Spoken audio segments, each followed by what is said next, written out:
Nyengih tak sudah?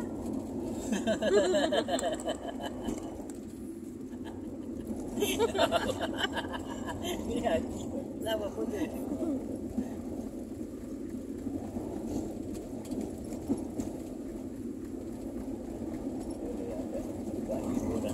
Tak habis pun tengok. Tengok apa lah kamu.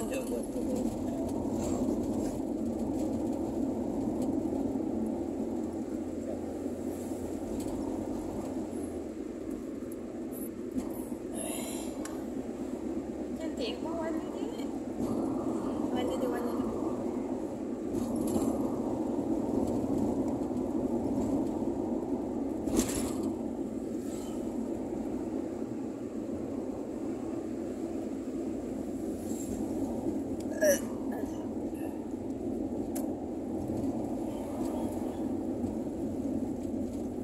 Wah.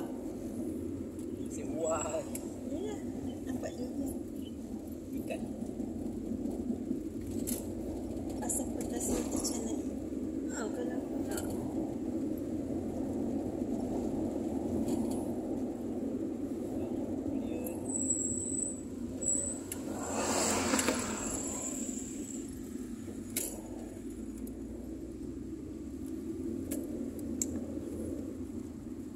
Dah agak dah. Dia kalau pusing kemana. Dah ambil barang dah kat sini.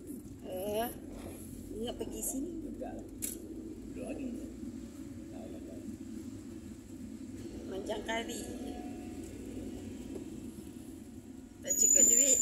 Waktu cenai yang manjang.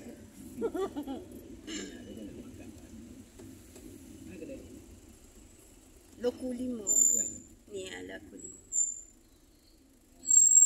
Kat sana lah. Pergi dekat kereta tu sekejap. Dekat motor tu sekejap pun boleh. Sekejap je. Bukan banyak pun. Salah. Sekejap je.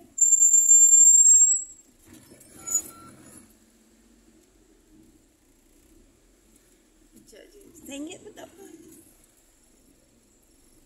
Meh, hutang ambil. Tengok je. Dia kata kita pakai salah.